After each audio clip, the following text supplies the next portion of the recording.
Hello everyone, welcome to Study Rumble. मैं हूं तुषार। चलिए शुरू करते हैं आज का डेली वोकैबुलरी का सेट नंबर 7। आई होप आपने इससे पहले के जितने भी सेट हमने करे कवर उनको अच्छे से देख लिया होगा, पढ़ लिया होगा, सारी वोकैबुलरी को एक जगह लिख लिया होगा।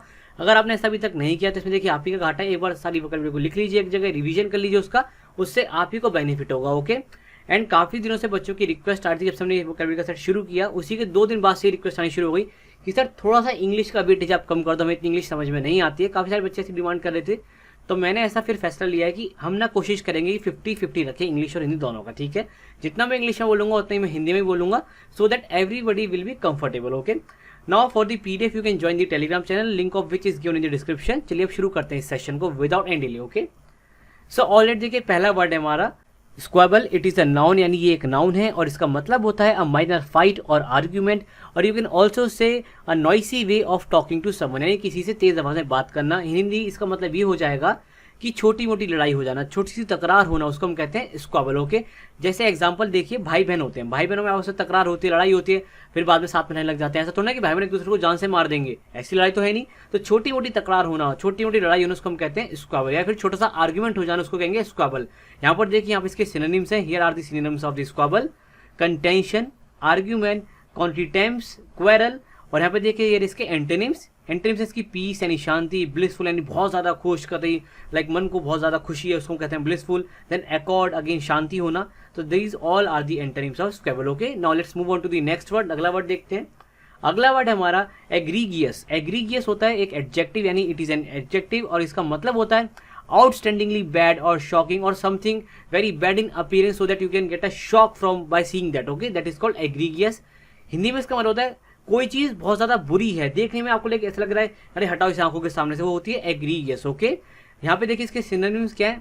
इसके सिनोनिम्स हैं अपेलिंग, आउटरेजियस, ऑफुल यानी भद्दा, टेरिबल बहुत ही बेकार, आउटरेजियस माने जिसको देखते ही गुस्सा आ जाए कति, है ना, वो होता है हमारा outrageous. So these all are the synonyms of egregious, and here are the antonyms of this word. ये इसके antonyms, ये देखिए antonyms है इसके marvelous यानी बहुत अच्छा है कुछ, amazing शानदार, pleasant जो आपको सुख पहुंचाए, जो आपको खुशी पहुंचाए. So these are the antonyms of egregious. Okay.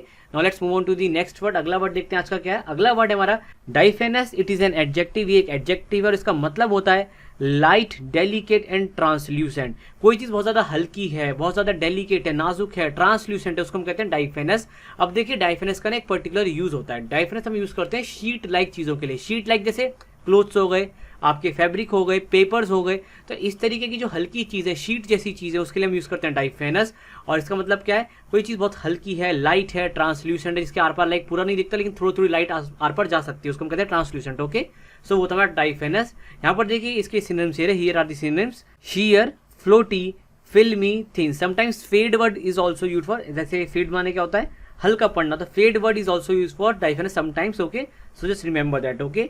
Now here are the antonyms of this word. ये आपके एंटोनिम्स: ओपेक यानी जिसके आर पार लाइट ना जा सके, जिसके आर पार दिखता ही नहीं है. थिक बहुत ज्यादा मोटा होना. देन नेबुलस. नेबुलस मतलब होता है बहुत ज्यादा जो चीज क्लियर नहीं है, जिसके आर पार आप देख नहीं पा रहे हैं, मतलब समझ नहीं पा रहे हैं कि चीज क्या है, कैसे है. तो कोई चीज जो अनक्लियर होती है उसको हम कहते हैं नेबुलस. ओके. या फिर जिसके आपको डेफिनेट चीजें पता नहीं, इसकी डेफिनेट एजेस नहीं है, उसको हम कहते हैं नेबुलस. ओके, ध्यान रखेंगे आप. चलिए आगे चलते हैं और नेक्स्ट वर्ड देखते हैं. नेक्स्ट वर्ड है आपका ephemeral. Ephemeral means an adjective. ये एक एडजेक्टिव और इसका मतलब होता है कोई ऐसी चीज जो बहुत ही छोटे समय के लिए रही है. In English it means something which is last और lives only for a very short period of time, that is called ephemeral, और you can say transitory. Okay. Here are the synonyms of this word. ये इसके synonyms: transitory, momentary, evanescent, fugitive. Fugitive also means something which is for a very short period of time. Okay, that is called fugitive. Okay. Now here are the antonyms. Here is antonyms: long-lived, permanent, durable, persistent. These all word means something which lasts for a very long time. Okay.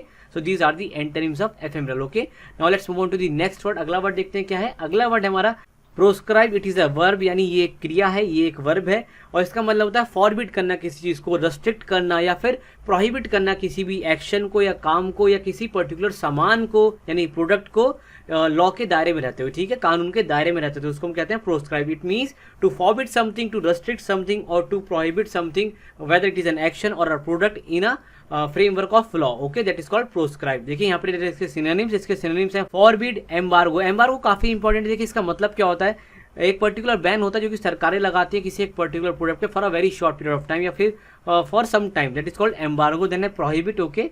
तो these all means to restrict someone, to restrict something, that is called proscribe. Okay, now here are the antonyms of this word. Here is the antonym: allow, permit. You can also say endorse something or to advocate something. That is also the antonym of proscribe. Okay, so with this word, this is the end of this session. I hope you like this, and if you find it useful, so do like it and share it with your friends. And if you are new on the channel, so do subscribe it and press the bell icon so that you never miss any update from our side, and keep preparing for your exams. Bye bye, take care.